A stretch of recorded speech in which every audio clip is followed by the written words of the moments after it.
Welcome to the laughter. Come and take a seat. It's the Pissy Sue Show, where the funny sisters meet, sharing all our struggles, faith leading the way, crazy stories coming, gonna brighten your day. Hi, welcome to episode 4 of the Pissy Sue Show. This is the special one that we talked about. This is the one going to be about our brother. I'm Loretta. And I'm Joanna. And together we are the Pissy Sue Show. So, do you want to start? Or do you want me to? So my brother, wow, where do we begin? He was an addict from Admitted addict since he was 15. 15 years old. Methamphetamine. Methamphetamine, marijuana, alcohol. Yeah, he did as much of everything that he could get. Luckily, he never got on heroin or anything like that. Yeah. He's been in and out of prison and he's been through it. And luckily, most of the time when he was on something, he would go away and he wouldn't be around us. Well, true, except he worked for Dad all his life. So most of his life, yeah. So he was around Dad all the time, and he made very good money. So he never owned a house, never owned a car, a brand new car or anything. He had lots of junk cars, like most meth addicts do.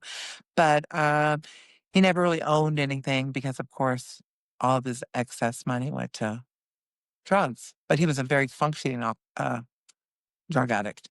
He was an alcoholic too, but I mean, for many years he was a functioning addict until he really wasn't. Yeah, he had drug-induced schizophrenia, and then he was crazy, very crazy. And he would come knock on each of our doors and want to help and let me in and let me help me. And it was hard to help, but we tried a couple times until it was too much paranoia, it was too weird for me. I couldn't do it. I actually stopped talking to him for 3 years. He threatened to burn my house down after I gave him money. And so we just cut him off. And then God. So that's where we get into, he was far, far from the Lord. But he had a mother and sisters that we always prayed for him. And God never, ever, ever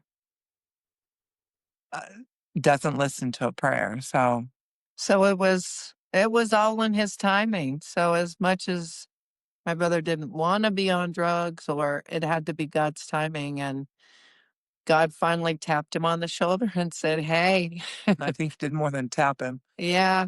So knocked him over the head for sure. So crazy enough, I kind of told you my story about how, I quit drinking and God and all this. So this all plays into it too, because then God started talking to me. And 2 weeks before his accident, God told me to pray for my brother. And I felt like he was going to die. That's why I needed to pray for him. So I thought maybe he'd call me and, ask if he, to help him get sober and everything. So I called one of my friends that works at a rehab and asked if she could find a bed for him and get everything prepared for him to call. And I just went to praying. And 2 weeks later, his girlfriend in Hollister called me and told me he had been thrown 200 feet from her Camaro that he was driving with her handicapped son in it. And he wasn't breathing. And he was being helevaced or medevac. I don't know, medevac in a helicopter to Salinas Hospital. And this was around the time when they kept shutting things down for COVID and opening up things for COVID. I called my parents, I called my sister, and then I believe Mom came and you and her. Mom was in Arizona at the time, and I picked her up and and drove her out there, and it was tough to watch. He was in a coma for how long was he in that Six coma? 6 weeks, I want to say. Yeah, yeah, about 6 weeks or so. And once he woke up, then mom wanted to come out and see him. So we went out there, and that was one of the craziest things I had encountered was watching my brother laying in this hospital bed, awake, looking straight forward and talking crazy, just talking crazy. He was talking to these demons, and it was it was horrific. His body couldn't stop with the movements because he had that much drugs in him still, and I'm sure that the hospital was pumping him full of drugs as well. They But were crazy drugs. yeah, and so it was hard for mom to even go in Yeah. and talk to him at He all. was screaming profanities. It was tough, but I walked in after not seeing him for I don't know how many years, probably at least 3 years, and he, uh he heard my voice and he recognized my voice. I'm the youngest of 5 of us, and he recognized my voice and he said, "Sister." And I said, "What sister?" And he said, "JoJo." That's what he called me. You know, So it's funny because Jeff kept going, "I feel like your brother needs me. I feel," and I'm like, "What? Why would my brother need you? That's weird. Like we literally haven't talked to him in 3 years. Why would he need you?" And he's like, "I don't know. I just feel like he needs me." And so Jeff went down there by himself and went to see him, and he knew exactly who Jeff was. But still, he was crazy. I went twice to see him, and both times he was nuts. so he had a traumatic brain injury is what happened in the accident. And while he was out when he landed on the concrete and the rescuers came, the ambulance came, all that, they did pronounce him dead. Yeah, and he broke his neck. Yes. Um, so so anyway, he's in the hospital now for 6 months, and they were tired. He was so, I mean, it was horrible. I could hear just walking down the hall. I could hear my brother screaming horrific profanities and calling people horrible names, and so they got sick of it and they threw him in another floor and pretty much just threw him in there and left Threw him him in in there. there and left him because he was walking, Hmm. and then they threw him in a room and never got him up to walk. And he was skinny as a rail, couldn't walk. Diapers. He was in a diaper. It was, you know, he's almost 60 years old and he's in a diaper. And so there was this social worker at Salinas Hospital. I wish I Ooh. remembered her name. Yeah. She called me and said that I needed to come get him. And I said, I can't. I work. My husband works. We don't have time. We don't have the skills, nor we can't. And she said, why didn't you just pull the plug then? Wow. I said, honey, it never came to that. And you're a social worker. I've never heard anything so unprofessional in my entire life. But, we did not feel like we were equipped to take him in. And I prayed about it because, here God told me to pray for him. And now they're telling me I should take him. And my whole family is telling me, no, this isn't your responsibility. And I'm Right. like, it's not I'm not doing it. But then I'd ask God, if you want me to, I'll do it. But you have to show me that you want me to. And he never showed me that he wanted me to. So I didn't. And then another girlfriend that lives in the Sacramento area. He had a few girlfriends here and there, depending on where he was. And she had him ambulance from Salinas to like the Roseville area, unbeknownst to Yeah, we any had of no us. idea. We had no idea. And then I think she had him a day or two. 24 hours, I think, was all she had him, and she couldn't do it anymore. And I think she called her son, Yeah. his son, and said, I need money. I need diapers. I need, food for him. I need this. So David called us, and my husband, My son and his son and all went to the house to pretty much do a welfare check and to give the girl some money. But when they got there, Jeff called me, my husband, and said, I can't leave him here. It was a drug house. It, He was in the middle of a living room in a bed, yeah, a and hospital bed, people around him, and animals, chaos. yeah, it was chaotic. It was a drug house. What do you call it? Trap house. It's a trap. She knows all the kid lingo. Um, and so we brought him home. And we brought him home. And it was so hard. He was crazy. He was on all these medications. He screamed all night long. We had to work in the morning. He My was a husband, diaper. yeah, my husband quit his job. Oh, we had to change the sheets probably 5 to 6 times a day. My husband quit his job and just worked solely with my brother. The other thing too, my husband and I, our marriage was really rocky at that time. We just really grown apart, you know. I stopped drinking, and what's that song? Uh, I stopped. What I started not liking you when I stopped drinking, or something. Do you remember that song? No, Oh, no, but I know that you started not liking certain people when you quit drinking. yeah. I loved everyone else was drinking. So, and my husband wasn't a drinker, but I don't know, we just were clashing, but the way he took care of my brother, I fell in love with him all over again. I couldn't believe the love and the care, He got him off all those meds. and it was Oh my so God. hard. And one night he was screaming all night again, and it was 3 in the morning. I went out to the couch and I started yelling at God, and I said, God, why do I have to do this? I can't do this. I have to work. And the Lord told me, you get to do this.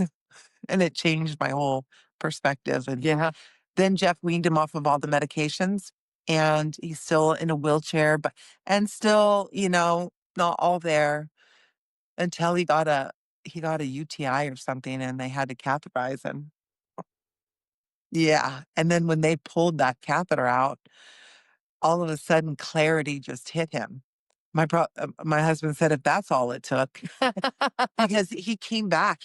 I mean, I don't know. He came back, and it was right after the doctor said this is as good as he's going to get. And I said, I don't believe that, because the Lord told me to pray for him for a reason.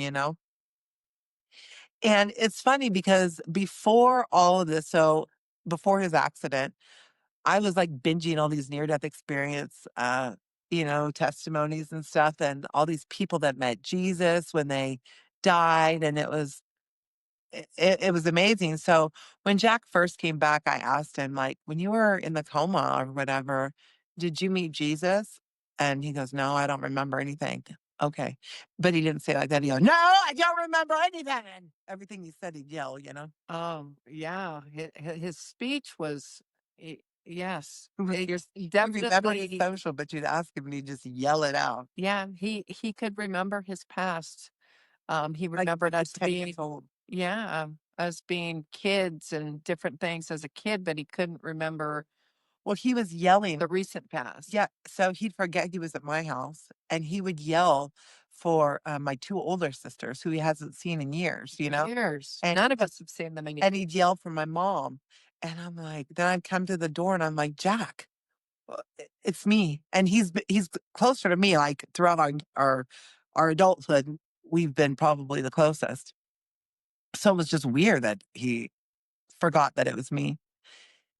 So, and then we're going to take a break, but when we come back, we're going to bring my brother, and he's going to tell you, after he was off all the medications and the clarity came back, and he rolled in on a wheelchair to me and said, I remember. And he was crying. I remember.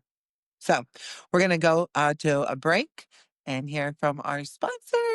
Thank you so much for considering partnering with us. I'm Joshua Domingos, founder and CEO of the nonprofit, The Jordan Project. We're in our second year of operations, and we're so excited to partner with you and see what we can do for our communities. As you may know, I have a brother who I lost in 2023 named Jordan.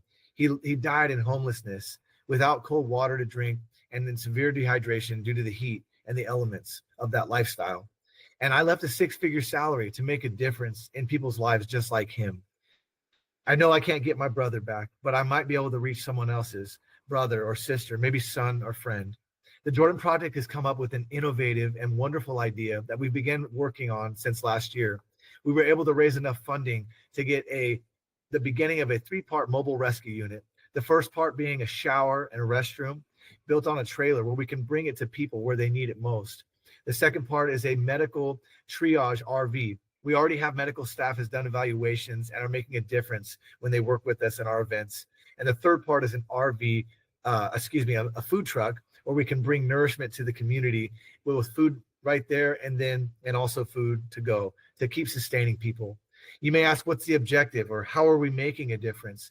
Well, we're not trying to make people more comfortable, but we want to give them an opportunity for dignity where they might have enough strength and courage to go and get the help they need. And Jordan Project wants to be there to make a difference and take them to those places of need, shuttling them to the hospital if they need more medical attention, or maybe to a rehabilitation center, or maybe back to their family where they can get their life back together.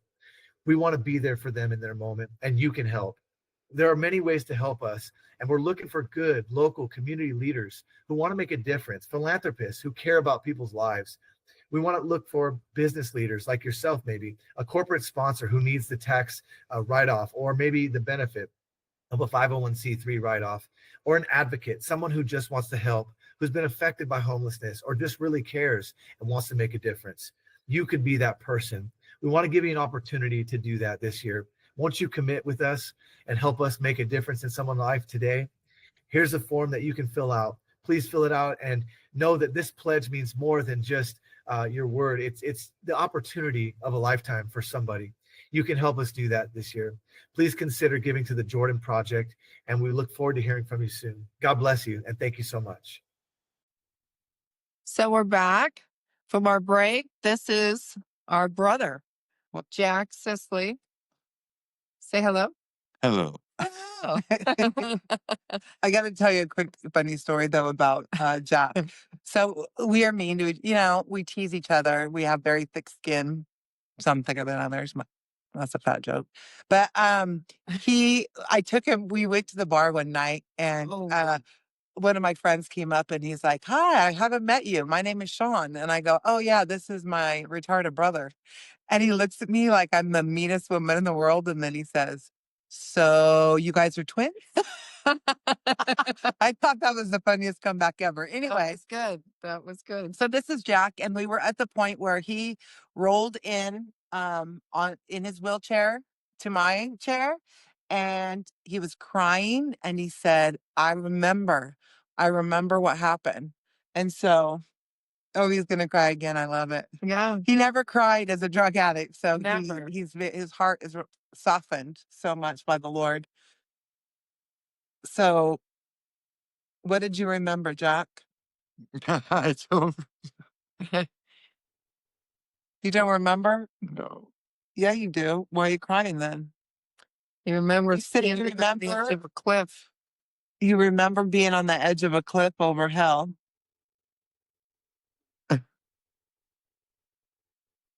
You remember it better than I do now. You don't remember it now? So you told me you were over a cliff and there was fire and you were leaning over like this and you had your hands out and Jesus was holding you from falling, keeping you from falling, and you said you could see the wounds in his hands and you begged him for another chance and he gave you another chance. Does that sound about right? Yeah. What was he wearing? Do you remember?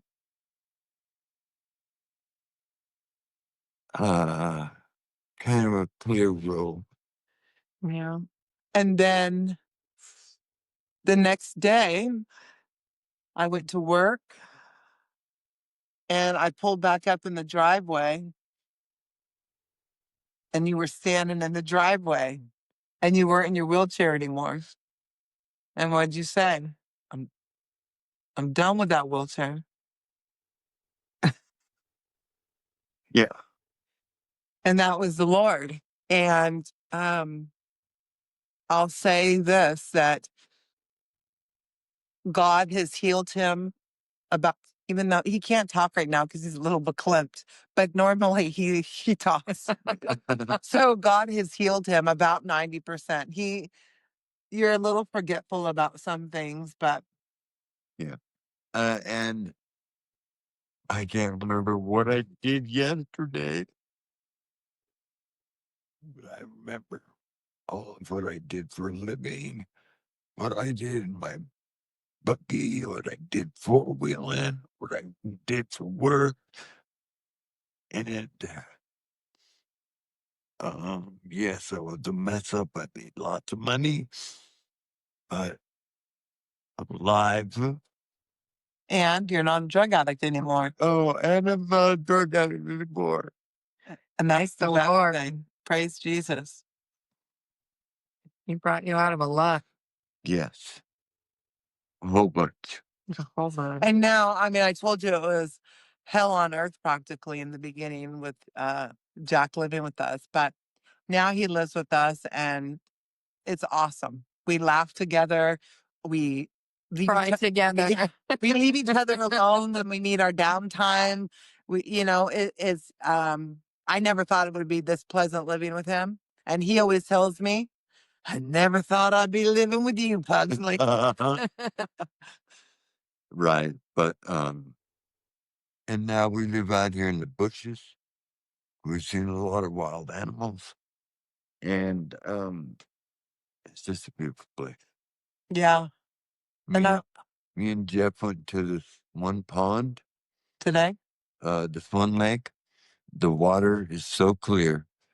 The reflection of the mountains and the trees in the water Oh, beautiful. were just great. awesome. And fish are jumping over here and over here.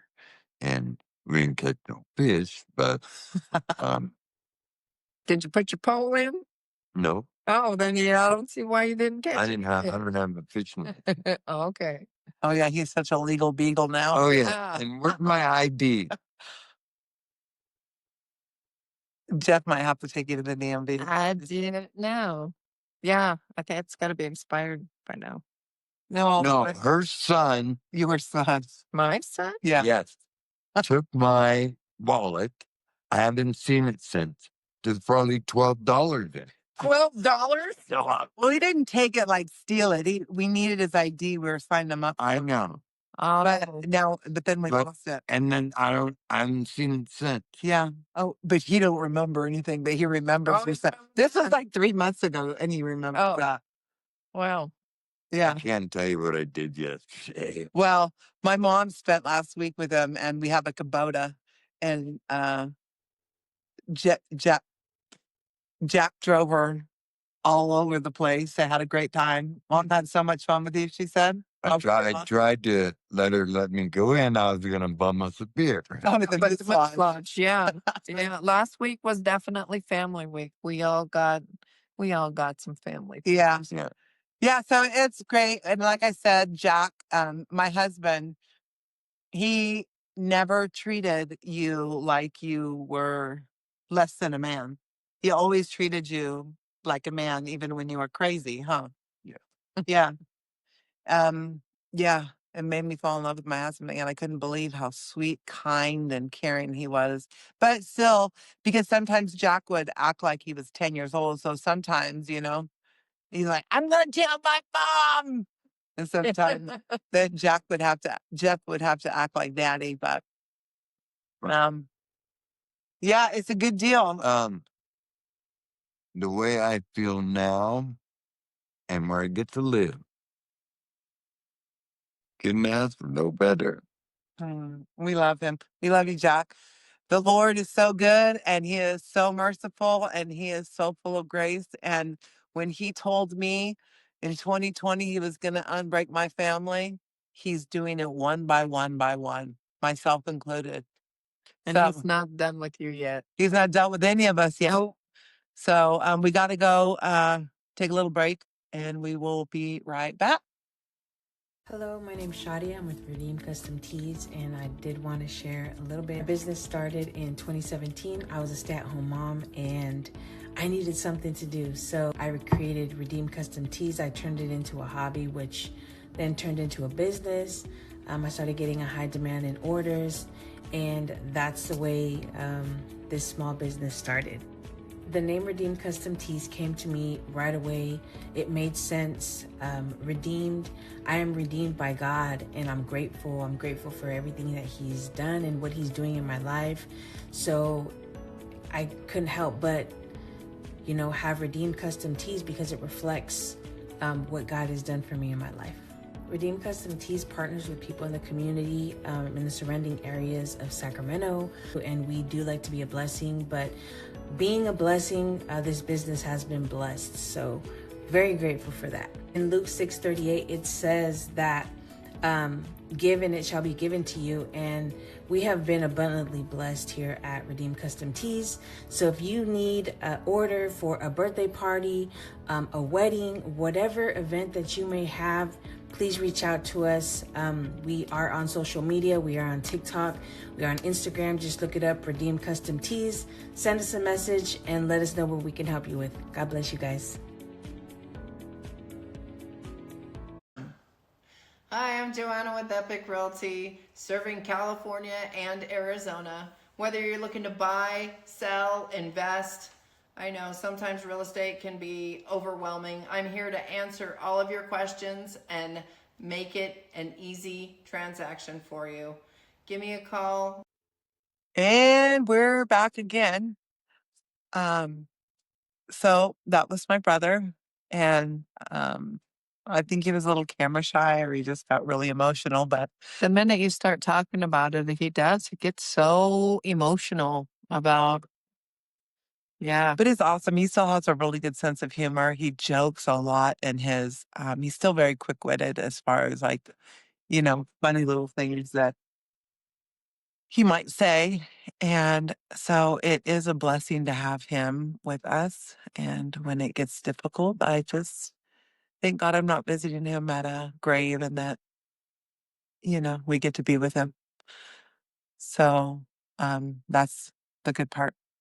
And we have a Bible verse. We do, don't we? We do. Next week's episode, we're going to start talking about entrepreneurship, women owning businesses. Both of us have our own business, and well, I had mine. And I'm actually changing careers. She kind of changed careers in midlife, and just what all that means, and how to do it, and how we did it. And we're just going to talk about that. So, what verse do we have today? So Let's see. we're going to do Jeremiah 30:17. But I will restore you to health and heal your wounds, declares the Lord. Amen. As he did for my brother and all of us. My gosh. Even though we didn't have the horrific accident that he had. Well, I did. I just didn't get hurt. Yeah. But it woke me up because that telephone pole always represents it represents a person to me. And I just think, Lord, thank you for letting me learn my lesson by a telephone pole, because how would I ever live with myself had I been drinking and driving and I killed somebody? So that pole always is as a person to me. Yeah. It's a Yeah. serious thing. So and I just can't even believe how we would drink and drive. And not even think twice about it. Not even think That twice. was just a part of We were raised like that, though. Like drinking and driving wasn't really a big deal when we were growing up. So No, definitely not. yeah. But anyway, I hope that this touched you, and that you are seeing what the Lord can do in your life when you completely surrender to Him. It's amazing how well He works with you. Miracles upon miracles, for sure. A million little miracles. So yeah, next week we're going to talk about women in business and stuff like that. Changing careers, all that good stuff. Yeah. And the juggling Yeah. of a new life, and actually looking at things a new way. So So I hope that this was, I hope it touched your heart a little bit. My brother's near and dear to our hearts for sure. We love him and we really see what Jesus has done in him. So until next time, see you later. Bye. Bye. Hold on tight, it's gonna get wild. It's the pissy social laughter lights the way. Sisters with a purpose, come join in the play. We're here for the fun and the joy that we share. In this wacky adventure, there's love everywhere. We laugh through the chaos with every little tale. Silly moments shared, we always prevail. From our golfy mishaps to the dreams we chase. Sisters in the spotlight, rocking this space. Tune in, don't miss it. Buckle up, let's go. It's the PC social laughter lights the way. Sister with a purpose, come join in the play. We're here for the fun and the joy that we share. In this wacky adventure, there's love everywhere. So grab your friends and spread the cheer. The PC Show, we're glad you're here. Welcome to the laughter. Come and take a seat. It's the Busy Sue Show, where the funny sisters meet, sharing all our struggles, faith leading the way. Crazy stories coming, gonna brighten your day. Hold on tight, it's gonna get wild. It's the Pissy Suko Laughter Lights the way. Sisters with a purpose, come join in the play. We're here for the fun and the joy that we share. In this wacky adventure, there's love everywhere. We rise through the chaos with every ill tale. Silly moments shared, he always prevail. From our goofy mishaps to the dreams we chase. Sisters in the spotlight, we're rocking this space. Tune in, don't miss it. Buckle up, let's go.